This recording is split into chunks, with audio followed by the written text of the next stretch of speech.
जर माननीय राज्यमंत्री महोदयांचा अन्न नागरी पुरवठा विभाग अजूनही कुंभकर्णाचा बाप बनून झोपेत असेल तर मला लक्षवेधीच्या माध्यमातून या अधिवेशनाची बोवणी खराब करू नका। आपण 44,000 कोटी रुपये वर्षाला दरवर्षी आपण वेतन आयोगामध्ये वाढवतो। 10,000 कोटी अध्यक्ष महाराज डीएच्या रूपाने कर्मचाऱ्यांना 10,000 कोटी दर वर्षाला वाढवून देतो। आमदारांचा पगार वाढवून देतो। दानाचा बोनस द्यायचा वेळ आली। चर्चा, बैठके, डिस्कशन, संवाद, मंथन यावर आपण वेळ देणार आहोत का अध्यक्ष महाराज? शेवटी विधानसभेत जेव्हा लक्षवेधी केल्या जाते तेव्हा पूर्ण तयारी करून यायचं असतं अध्यक्ष महाराज। लक्षवेधीचा आत्मा आहे। तुम्ही आत्म्यालाच उत्तर देताना जर असं उत्तर देता की आम्ही बैठक घेऊ नंतर सांगू तर संसदीय कामकाजाचा अवमान आहे। हा संविधानाचा अवमान आहे अध्यक्ष महाराज। अरे तुम्ही स्पष्ट उत्तर द्या ना की दान बोनस आम्ही देणार, GR 2 दिवसात काढणार। आजची मागणी नाही आहे आणि पहिलीच लक्षवेधी धर्मचक्र प्रवर्तनाय माननीय मंत्री महोदय उत्तर घेऊन आले नाही। माझा स्पेसिफिक प्रश्न आहे अध्यक्ष महाराज।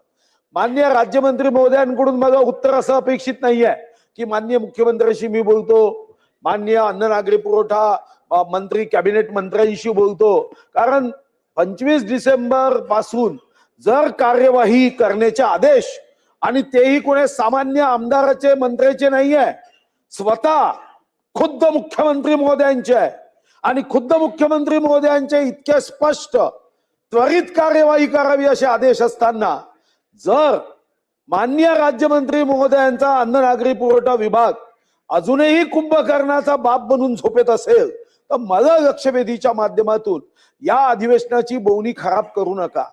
आता ही सुरुवात आहे पहिल्या लक्षवेधीची।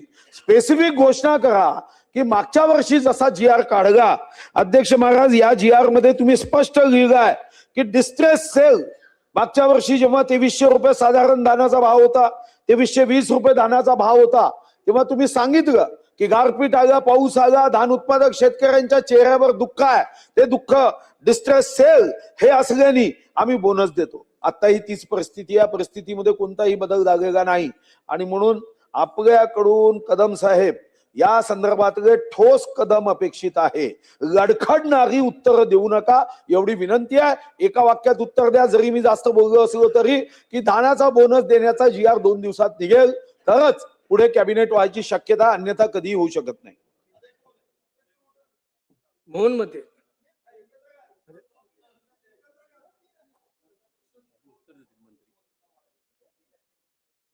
अध्यक्ष महोदय, सन्माननीय ज्येष्ठ सदस्य सुधीर भाऊंनी धान उत्पादक शेतकऱ्यांना प्रोत्साहनपर राशी आपण दरवर्षी 2013 पासून आपण ही द्यायला सुरुवात केली आणि विशेषतः आकडेवारी आता माननीय सुधीर भाऊंनी सांगितलेलं आहे, पुन्हा त्याची मी इथे आता ते रिपीट करत नाही। परंतु सुधीर भाऊ, मागच्या 3 वर्षामध्ये पणन हंगामाचा जर का आपण आकडेवारी पाहिली, आपण जर का विचार केला तर थोडं मला वाटतं ही माहिती सभागृहाला देणं आवश्यक आहे। मागच्या 3 वर्षामध्ये 2022-23 ला आपण जवळपास 823 कोटीचा आपण निधी आपण खर्च केला प्रोत्साहनपर राशीसाठी। 2023-24 ला आपण 1378 कोटी खर्च केला। 2024-25 ला आपण 1628 कोटी आपण खर्च केला। अर्थातच आता ही प्रोत्साहनपर राशी देत असताना आपण नोंदणीकृत शेतकऱ्यांना आपण ही प्रोत्साहनपर राशी आपण देतोय। ते जे काही धान आहे ते खरेदी केलेलं असावं किंवा नसावं, नोंदणी केलेली आपण त्यांना बोनस देऊन टाकतोय। आणि आता ही अर्थातच जर का रक्कम वाढते म्हणजे खरेदी वाढते असं त्याचा अर्थ होतो। परंतु सुधीर भाऊ, ही आकडेवारी आपण लक्षात घेतली पाहिजे। 2022-23 ला आपण 823 कोटी खर्च केले आणि 1,50,50,75,402 क्विंटल आपण खरेदी केलं। 2023-24 ला आपण 1378 कोटी निधी खर्च केलाय। 2023-24 ची खरेदी जी आहे ते 1,50,00,000 1,07,57,000 वरती आली। 2024-25 ला आपण 1628 कोटी आपण खर्च केले, म्हणजे 1378 वरना 1628 कोटी आपण वरती गेलो आणि खरेदी जी आहे ते 99,68,000 इतकी आहे। मला वाटतं थोडं रिव्ह्यू करणं हे अत्यंत आवश्यक आहे। मी ह्याच्यावरती येत नाहीये की बोनस देऊ नये, मी असंही म्हणत नाहीये, परंतु नक्कीच या बाबतीमध्ये आपण म्हटलात खरं की या घोषणा आपण करावी, 2 दिवसामध्ये आपण GR काढावा अशी घोषणा करणं आपल्याला माझ्याकडनं अपेक्षित आहे. परंतु ही आकडेवारी आहे ती समोर आहे आणि म्हणून आपल्याला काही रिव्ह्यू करणं हे नक्कीच आवश्यक आहे. परंतु अध्यक्ष महोदय, यामध्ये आता सध्याला माझी आपल्याला विनंती असेल की एक बैठक आपण तातडीची या बाबतीमध्ये मंत्री महोदय असतील त्यांच्या उपस्थितीमध्ये आपण लावू. आवश्यक असल्यास माननीय मुख्यमंत्री महोदयांना आपण विनंती करू. पण त्याच्यामध्ये बैठक घेऊन या वर्षी हे बोनस देण्यासाठीचा जो काही निर्णय आहे, शेवटी हा दरवर्षी आपण घेतला, कॅबिनेट घेतला हा निर्णय आहे. त्यामुळे या वर्षीच्या म्हणजे आताच्या शासनामार्फत देखील नक्कीच आपल्याला जी अपेक्षा आहे ते कॅबिनेटच्या समोर हा निर्णय होईलच, पण तथापि माननीय मुख्यमंत्री महोदयांच्या उपस्थितीमध्ये बैठक घेऊन हा निर्णय घेतला जाईल. सांगतोय त्यांनी काय तर्क दिलाय माननीय मंत्री महोदयांनी? ते म्हणतात की 2022-23 मध्ये जेव्हा प्रोत्साहन दिलं तेव्हा 1,50,75,402.43 क्विंटल धान खरेदी झाला, 823 कोटी. याचं कारण धान खरेदीशी याचा संबंध नाही, तरी 823 कोटी यासाठी झाली तेव्हा प्रोत्साहन राशी 15,000 होती, आता 20,000 झाली आहे. तर रक्कम 20,000 जागेवर वाढणार आहे. एक नंबर 2, धान उत्पादक शेतकऱ्यांचा आग्रह यासाठी होता जो आपण मान्यही केला. तुम्ही समजून घ्या की यामध्ये जबरदस्तीने जे धान भरडाई केली जायची त्याच्यामध्ये गडबड घोटाळा व्हायचा. मग असं ठरलं की हा जो ज्या पद्धतीचा डिस्ट्रेस सेल आहे अध्यक्ष महाराज, यामध्ये असणारी जो फरक आहे, कारण धान उत्पादक शेतकरी हा इतर सर्व शेतकऱ्यांमधला म्हणजे शेतकरी गरीब आहेच, हा अति गरीब धान उत्पादक शेतकरी आहे. कारण एकराला 25,000 ते 30,000 खर्च होतो आणि 1,000, 2,000, 5,000च्या प्रति त्याचं काही उत्पन्न नफा येऊ शकत नाही. सर्वात फाटका शेतकरी जर असेल तर तो धान उत्पादक आहे, म्हणून बोनस सुरू झाला. आता याच्यावर चर्चा करू, बैठक घेऊ हा विषय नाही. दुसरा अध्यक्ष महाराज की तुम्ही चुकीची माहिती सभागृहाला दिली की पहिले रक्कम कमी होती, तर ते 15,000 असेल तर रक्कम कमीच असणार आहे. आपण आता काय केलं अध्यक्ष महाराज, अतिशय सायंटिफिक पद्धत केली की धान विक्री करो अथवा न करो, पोर्टल मध्ये नोंदणी करायची आणि ही नोंदणी करून त्यांना 20,000 रुपये हेक्टरी आपण दिलं तर अध्यक्ष महाराज जो गॅप आहे तो गॅप भरला जाईल. आणि शेतकऱ्यांसाठी हे पैसे देत नाही का अध्यक्ष महाराज? आपण 44,000 कोटी रुपये वर्षाला दरवर्षी आपण वेतन आयोगामध्ये वाढवतो. 10,000 कोटी अध्यक्ष महाराज डीएच्या रूपाने कर्मचाऱ्यांना 10,000 कोटी दर वर्षाला वाढवून देतो. आमदारांचा पगार वाढवून देतो. धानाचा बोनस द्यायचा वेळ आली. चर्चा, बैठके, डिस्कशन, संवाद, मंथन यावर आपण वेळ देणार आहोत का अध्यक्ष महाराज? आणि या अधिवेशनाची सुरुवात शेतकऱ्यांच्या हिताचा निर्णय घेऊन करायची आहे या अध्यक्ष महाराज फक्त बैठका घेऊ, चर्चा करू अध्यक्ष महाराज हे योग्य नाही. धान उत्पादक शेतकऱ्यांच्या बोनसचा निर्णय अपेक्षित आहे. शेवटी विधानसभेत जेव्हा लक्षवेधी केल्या जाते तेव्हा पूर्ण तयारी करून यायचं असतं अध्यक्ष महाराज.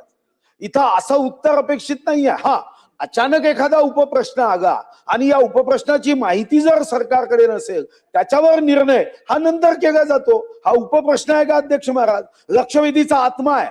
तुम्ही आत्म्यालाच उत्तर देताना जर असं उत्तर देता की आम्ही बैठक घेऊ नंतर सांगू, तर संसदीय कामकाजाचा अवमान आहे. हा संविधानाचा अवमान आहे अध्यक्ष महाराज.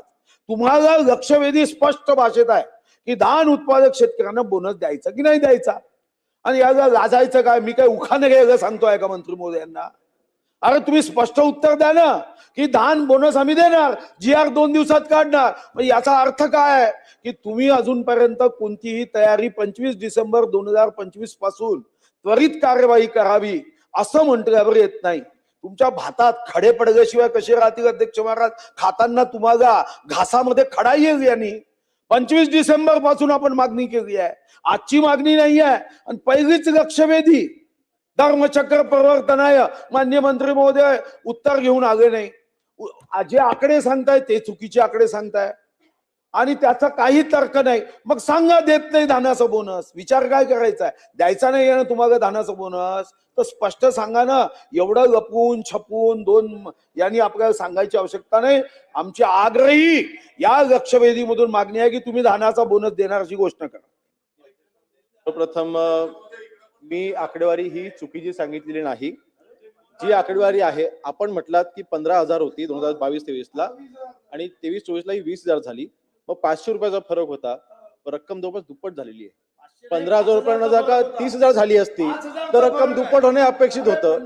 परंतु 2022-23 ला 1,378 कोटीवरनं हे 1,628 कोटी झाली आणि खरेदी ही कमी झाली. ह्याचा मी पुन्हा एकदा सांगतोय, आमचं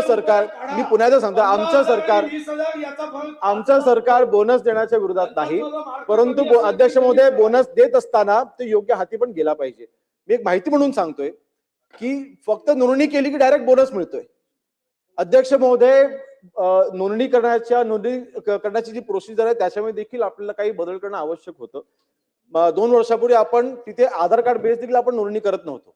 सरळ सरळ सातबारे घेऊन यायचे, नोंदणी करायचे आणि बोनस घेऊन जायचे. एक एजंट तिथे कामाला लागले होते. आमच्या जे मागे लक्षात आलं की एक एजंट 15-15, 20-20, 10-10, 15 जणांचे 50-50 शेतकऱ्याचे सातबारा घेऊन नोंदणी करतो आणि ही बोनस घेऊन जातोय.